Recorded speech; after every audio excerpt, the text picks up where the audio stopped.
Olivier, Oui. Olivier, vous représentez un pays dont tout le monde peut avoir envie, dont tout le monde peut rêver. Oui. Alors dites-nous tout sur ce pays. Bon, on commence peut-être, on va commencer par ma région. Voilà, je viens de la capitale, la ville de Guatemala. C'est pas bien connu au niveau touristique, mais c'est une ville très intéressante au niveau de la gastronomie. Voilà, alors moi. Ah, vous avez dit ce qu'il faut me dire. Oui, oui. Ah là, vous avez dit ce qu'il fallait me dire. Oui. Alors, quelles sont les spécialités guatémaltèques? Bon, il y a plein de spécialités guatémaltèques et toutes les régions du pays, voilà, on les trouve à la capitale du Guatemala. Alors, il y a un repas qui s'appelle le pepián. Ça, c'est une spécialité très de la région de la capitale et de l'Antigua, la région centrale du pays. C'est comme des pièces de viande, voilà, avec une sauce et avec beaucoup d'épices là-bas. Et bon, on fait un accompagnement de riz, du carotte, des pommes de terre. Chaque restaurant on change, voilà un peu la diète. Mais c'est super en tout cas, voilà, le pepián.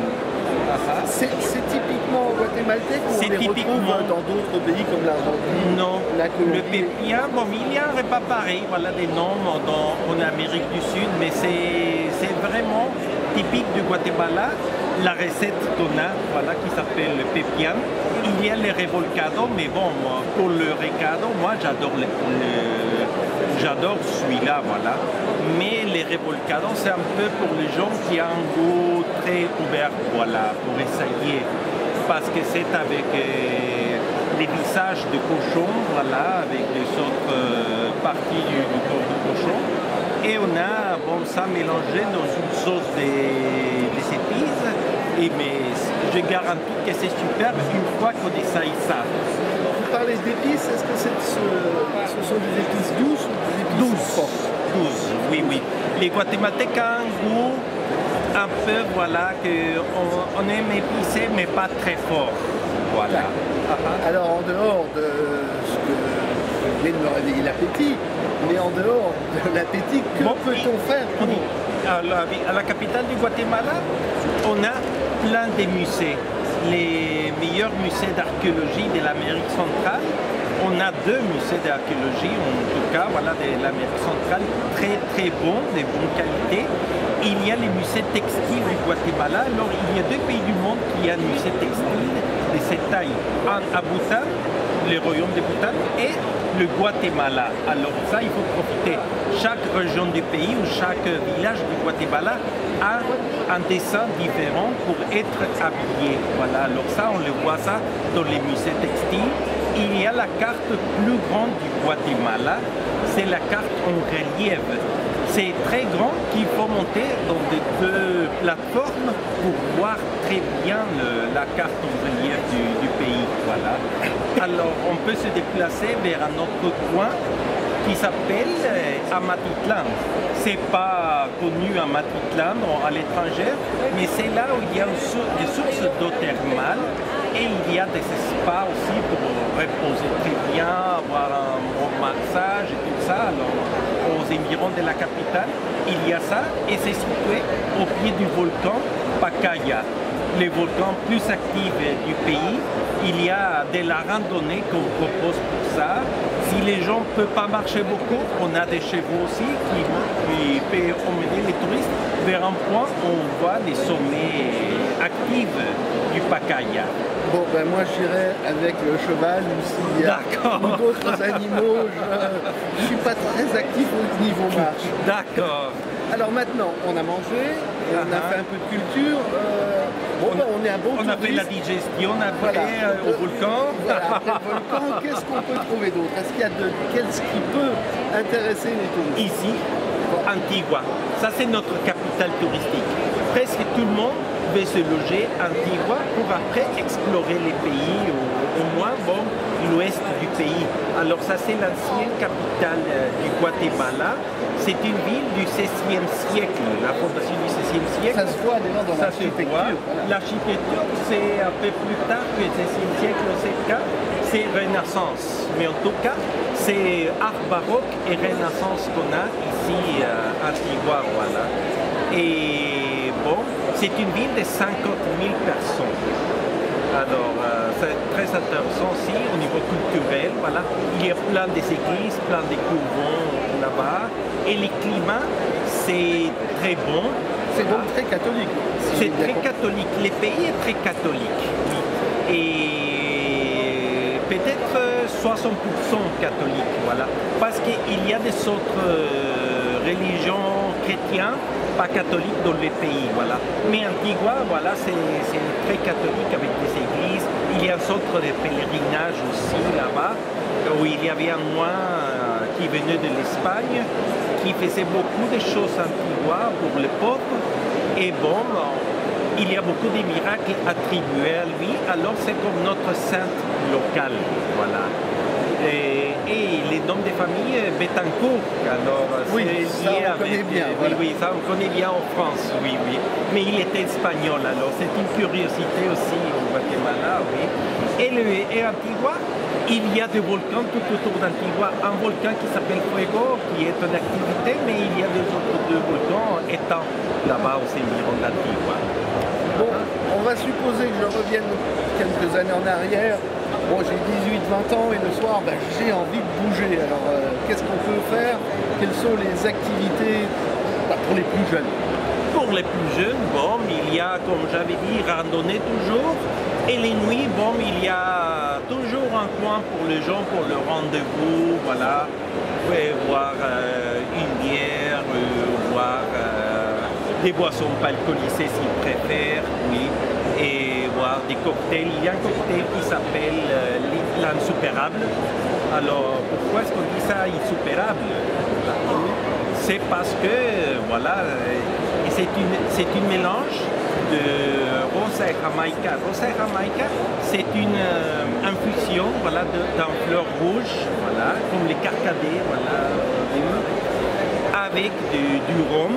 Ici au Guatemala, on a les meilleurs rhums du monde. Voilà, alors, on a du rhum, mais on met aussi du whisky et du gin dans la mélange. Et bon, les goûts est très douce. Mais l'effet après, c'est difficile à marcher après avec l'insupérable. C'est pour ça qu'on dit l'insupérable. Oui, on en boit une fois et après on va se coucher. Oui, c'est ça. Alors oui, il y a ça aussi comme choix. Si les gens veulent dormir un temps, il y a ça aussi. J'ai envie de me baigner, je fais quoi? Baigner, bon, on a parlé du spa comme à Amatitlán, excuse-moi.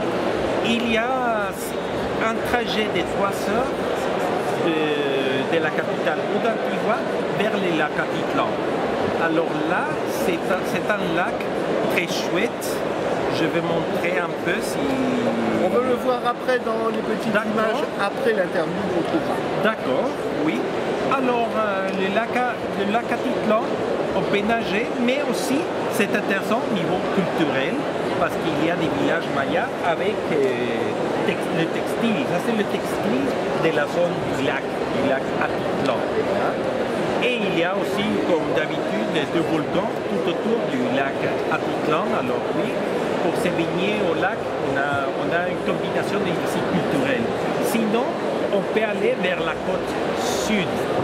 C'est une zone riche en plages, surtout pour pratiquer du surfing.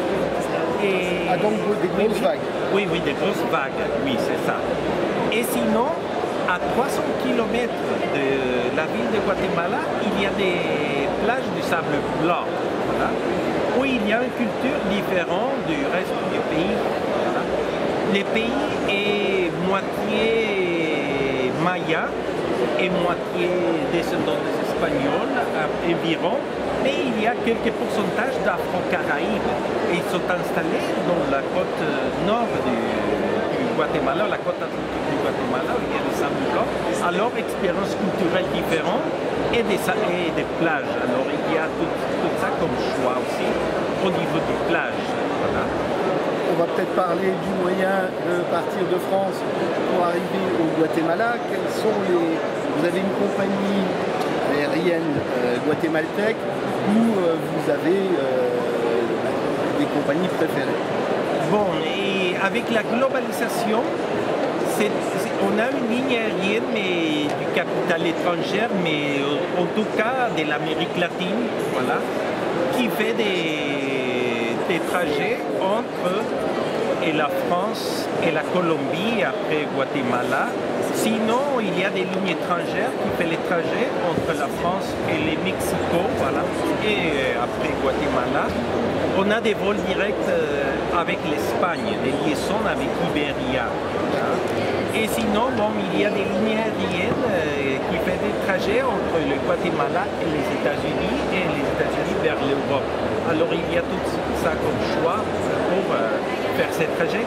On parle des lignes aériennes. Il y a un site archéologique, ça s'appelle Tikal. C'est le site archéologique plus grand du pays. Ça, pour avoir une meilleure façon de visiter, il faut prendre les vols de la capitale du Guatemala jusqu'à Flores et de Flores jusqu'à Tikal. On prend un bus. Alors, ça c'est les seuls points où il y a aussi des liaisons internationales vers le Mexique, vers le Belize, l'île de Flores. L'île de Flores est très chouette. C'est comme notre Mont Saint-Michel. Ah oui. Parce que c'est un village où il y a une île. Mais l'île est au milieu d'un lac.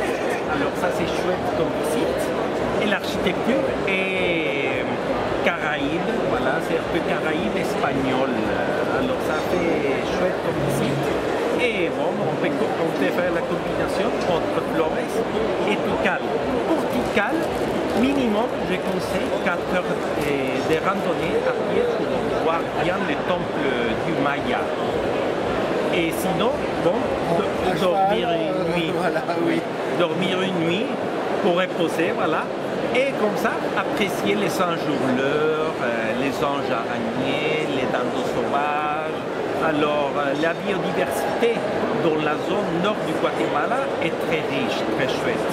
Alors, vous recommandez un séjour de combien de temps? Parce que là, j'ai l'impression que si on veut tout voir, il faut beaucoup de temps. Ah, beaucoup de temps, toute une éternité. Oh, une éternité, peut-être pas. Mais essentiel, si vous avez une semaine pour visiter le Guatemala, on commence ça, ça suffit pour visiter Antigua, notre capitale touristique, et les lacs Atitlán, voilà, et visiter les marchés de Chichicastenango. Il ne faut pas oublier un marché. Les marchés, c'est toujours... Oui, c'est la vie. C'est les marchés principaux de l'ouest du pays et au niveau de l'Amérique centrale quand même. C'est un marché jeudi et dimanche très actif. Alors là, on voit l'artisanat, le textile de tous les pays, tout ça. Alors pour visiter ces 3 points, on dit, et bon, bien sûr, la capitale du Guatemala, parce que c'est là où il y a l'aéroport principal, une semaine. Si les gens ont 2 semaines pour visiter les pays, bon, on peut ajouter la côte Caraïbe et Tikal et Flores, voilà. Si on a un peu plus de temps, comme une semaine de plus, voilà, on peut visiter la région centrale du pays, centrale nord, où il y a des rivières très chouettes à voir et des fermes du café. Voilà. Alors on peut faire de l'agrotourisme et voir la culture locale du centre-nord du pays, en même temps que voir des piscines naturelles très chouettes là-bas. Eh bien, parfait. Merci beaucoup. De rien. Olivier. J'espère que tout le monde visite le Guatemala. Voilà. Et vous allez voir plein de choses après, des photos et tout. Vous comprendrez et vous verrez mieux. Oui, pour vous encourager la visite du pays. Merci beaucoup. De rien.